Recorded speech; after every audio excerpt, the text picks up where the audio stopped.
In terms of cyclic AMP, is interesting to know that somehow we think that when the cell is activated for the cyclic AMP protein kinase A pathway, the cell starts to be full of cyclic AMP all over, but it's not true. There is local pools of cyclic AMP so that the regionality of the signal can be respected. So if you see this cartoon, the red is the cyclic AMP. There are places in the cell that's not seeing that signal molecule. Yes? So it's not all over the cell. It's a controlled increase. And so there is a local pool of cyclic AMP that is playing a role in cell signaling, for example. Another important cell signaling pathway is that where we study the phospholipase C. Now we are going to talk about calcium. So this cell signaling cascade is also found in many organisms, and it's very important. This, when you look in a huge way, protein kinase A cyclic AMP are related to cell cycle arrest. So proliferation is impaired when protein kinase A is activated. And phospholipase C, phosphinositides, calcium, protein kinase C are the opposite. When they are active, cells are proliferating, are increasing, okay, in number and sometimes in volume, depends on the organism. The same thing, the receptor is activated, it activates a G protein, and now this G protein is not related to the adenylcyclase system. It is related to the phospholipase C system.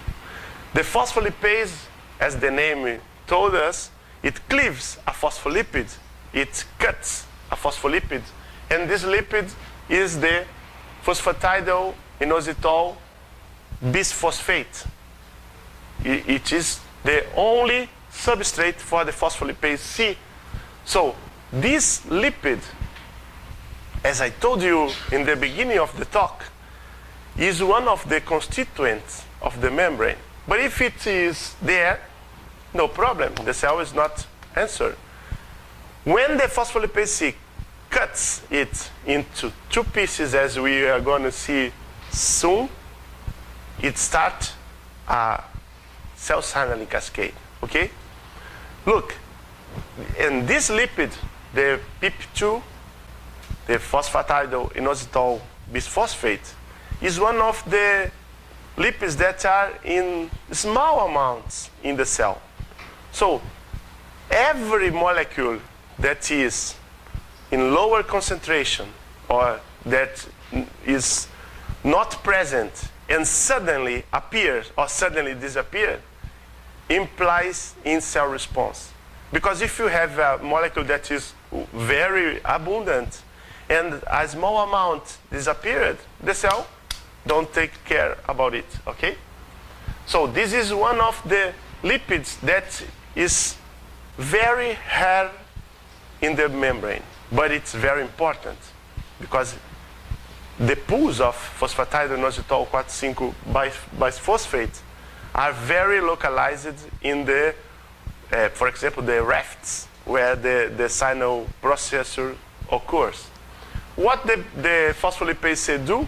It cleaves the molecule here, and the hydrophilic part of the glycerolipid permeates through the cytosol, which is hydrophilic, yeah, and release calcium from internal stores. Calcium, now, if you think about calcium, calcium is a very important second messenger, and calcium inside the cells are very controlled to be in very low concentrations. If calcium auments, cells will start to respond. So this procedure allows cellular concentration, calcium cellular concentration to increase. And when it increases, according to this cartoon, it activates protein kinase C. The other part of the molecule, the diacylglycerol, which is the hydrophobic part of the lipid, continues in the cell membrane and is now, as you can see here, a place for different proteins to adapt, like protein kinase C. Protein kinase C has a domain to interact with diacylglycerol. So when diacylglycerol appears in the membrane, the protein kinase C adapts there. With calcium, it starts to work and start to make different things like contraction, migration, proliferation, apoptosis, secretion, differentiation, all over the things you want to do. You want to see there is some problem with the protein kinase C. So the importance of this cell signaling pathway is the calcium. The calcium is the second messenger here. Calcium in the extracellular milieu is found in millimolar concentration. Inside the cells, look, very low concentration, because calcium is the second name of God, okay? When you need something to happen, calls calcium. Calcium make it happen, okay? And calcium can enter the cells in different ways, via calcium channels, or you can, like the last slide, you can increase the calcium concentration for internal stores, releasing calcium from the internal stores. And that is very important because calcium is one of that molecules that is found in very low concentrations in basal conditions. So this is a requirement to be a second messenger. If a molecule is found in lower condition or is not found in the cell and suddenly appear, it is a very good candidate to be a second messenger. It is rapidly mobilized in the presence of signals, external signals or internal signals, okay? So that basal concentration suddenly increases a lot. And as it increases, it modulates directly proteins that has that C2 domain. C2 domain is a domain to bind calcium. So if you are currently working with a protein in your topics and you know the sequence of your protein, you can search for C2 domains. You search for SA2 domains, which are domains important for cell signaling.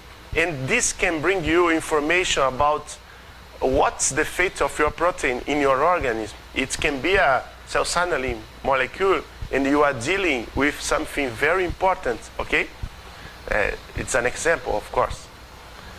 So, as calcium raises, suddenly it must return to the basal condition. So there are very effective manners to do this. There are pumps to put calcium outside the cell. There are pumps to put calcium back to the internal stores.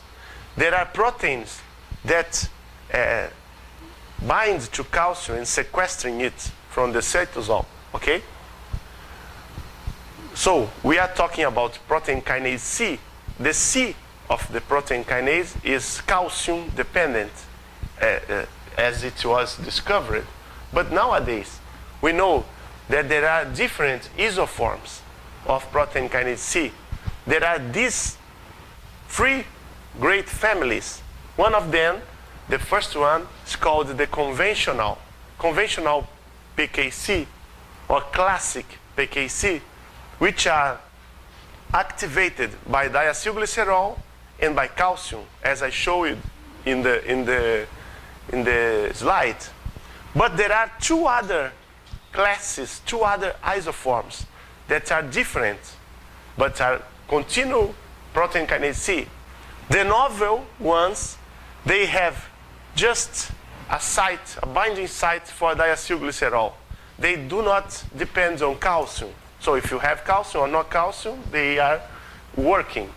And they are typical. They don't need calcium nor diacylglycerol. They need other kinds of stimulators, like, for example, ceramide. Ceramide is that lipid that I told you in the start of the talk, related to cell apoptosis, to cell death. Okay? So this kind of protein kinase C, the atypical protein kinase C, are very important nowadays in different models, in cancer research, in some studies about tissue injury and something like that, because they were forgotten, because they were not known in fact, okay? And nowadays you find lots of papers studying the role of these isoforms of protein kinase C in different types of situations of cell signaling.